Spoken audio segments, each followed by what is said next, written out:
So today in the garden, I'm going to show you some pretty common pests that you can see just among your plants, especially around this time, mid-June-ish. There's a lot of pests that do pop up, and I'm just going to show you what they look like, what to look for, and how you can tell that your garden is being attacked by some common pests. So come along with me as I show you just some of the effects and what they look like potentially. So starting off in the squash area department, everything is looking really sad around this time of year. And that's just the unfortunate reality of gardening in Mississippi heat, humidity, and the bugs that we see. It's best, honestly, to get squash started early so that you can get somewhat of a harvest, because I'm not actively spraying, I'm not row cropping or row covering any of these things. So as a result, this is what you get. And that's the reality of it. And you know what? I'm okay with that because I did get some harvest of squash. And so to begin with, as you can see, we were hit very early or quickly, not even say early because I did get some harvest, with squash vine borer, also known as SVB. So very easiest indicator, as you can see how this plant is droopy and fallen over, and you can see just a tad bit of where something has bored in. It's really hard to tell right there, but this other plant, you can see it really well. This little bit is the guts, the inside of the squash, where something has bored its way in and is now possibly living in there. We might can see a little larva, maybe not. It's fine, but that's a major pest in this area, SVB, squash vine borer, and it honestly got every single one of my plants. This one might be okay. Nope. You can see where something has bored in right there, right at the base, and it's just eventually gonna die out there. This plant has been decimated. This plant has absolutely been destroyed as well. Look at the whole thing, and that's all from squash vine borer SVB, and that's unfortunately part of it, and that is what it is. Now, some other pretty common pests that you'll see around squash plants particularly are squash bugs and leaf-footed bug, I think that's what they're called. Those are pretty common around here, and they're just kind of gross. There's some of those there. I thought I saw some more over here. And how do you get rid of them? You say you use a vacuum cleaner. If I'm being honest with you, that's what I do, and just vacuum them up. I use a handheld vacuum cleaner, and honestly, that does the trick. But you can spray, do a regimen all you want to, but at the end of the day, it just is what it is, especially in this area. But they are really, like, that's a pretty bad infestation. Another pretty common one that we see here are aphids. Of course, I feel like everyone combats aphids. And as you can see on the underside of the leaves of this apple tree, there are these little bitty black dots, and those are aphids. So aphids usually are these like green pear, like ball like shaped things on the undersides of leaves. These have probably dried up, if I had to guess, with the scorching heat that we've had, but that's what they look like, and they really like tender new growth. And so as you can see, most of the concentration is on these new growth leaf points.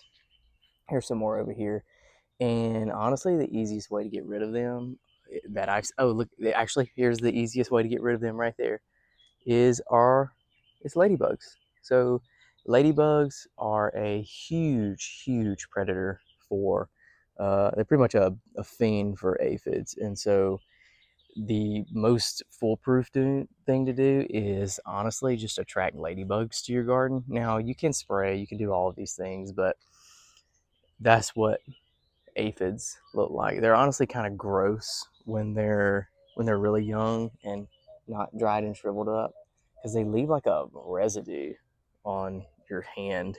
Here's another ladybug. Go into town. Just gonna let it be. Let it be.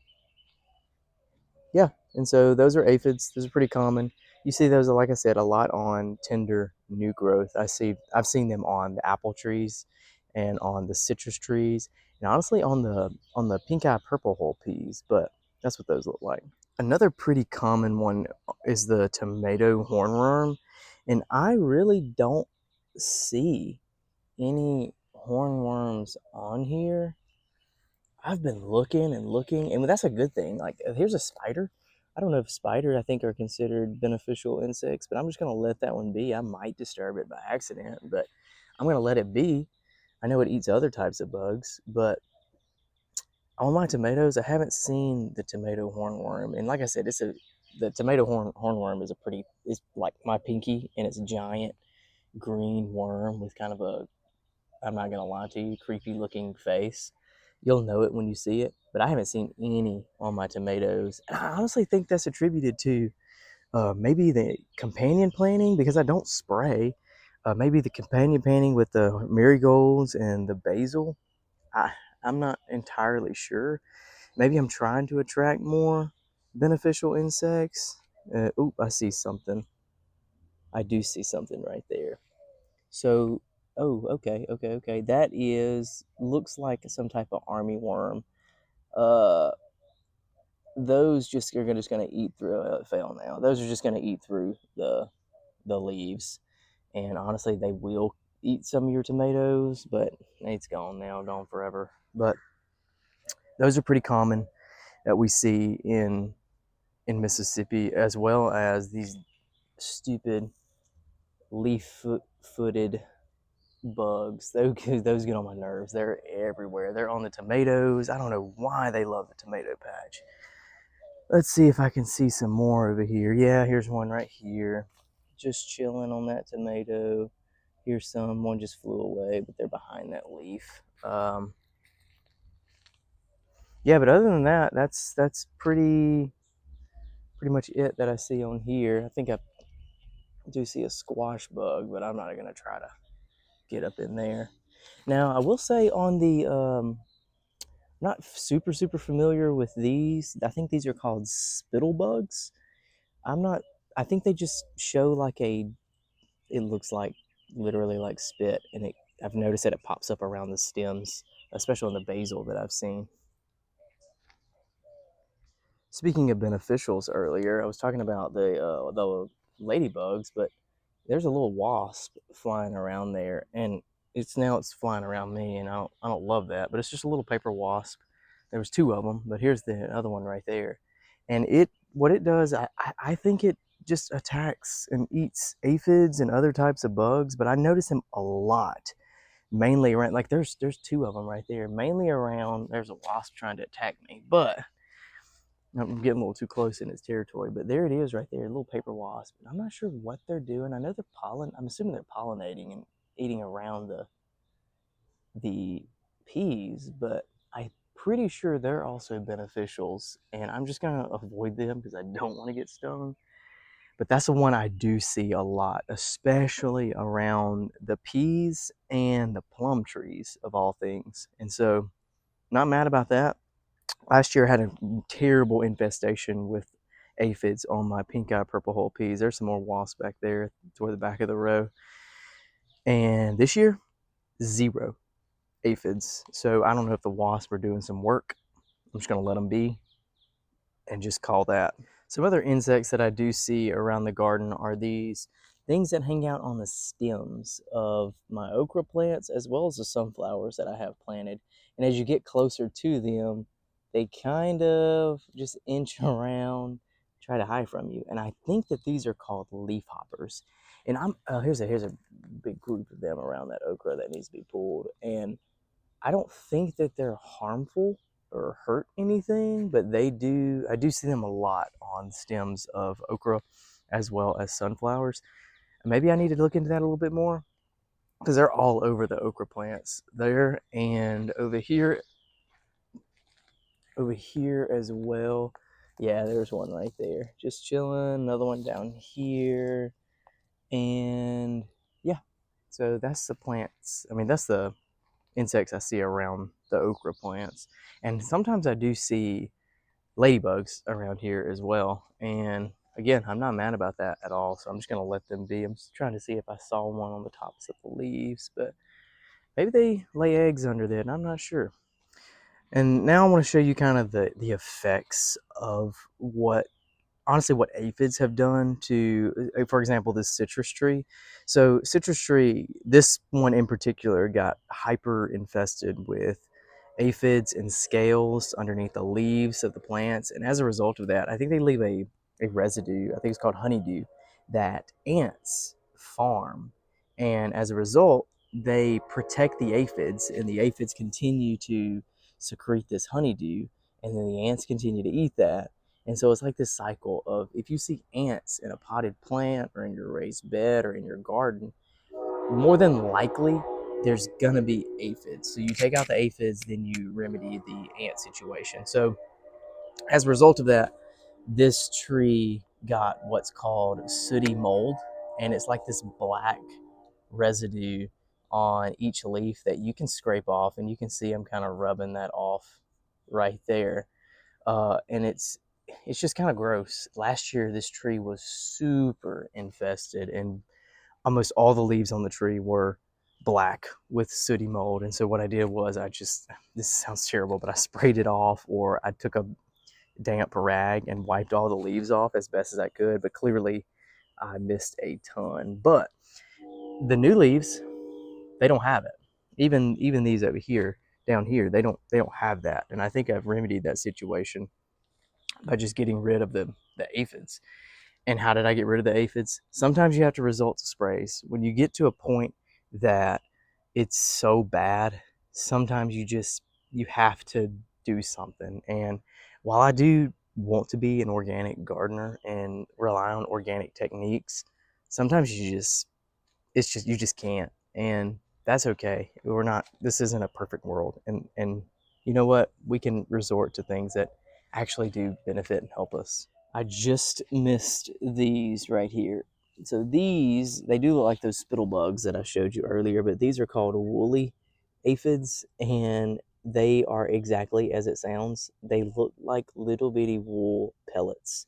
You probably can't get a good view of them, but that's what they look like. They're literally called woolly aphids, and I just happened to catch that as I was walking by. But that's what those are. I don't really know what they do, other than the fact that they're aphids, and I hate aphids. So there's that.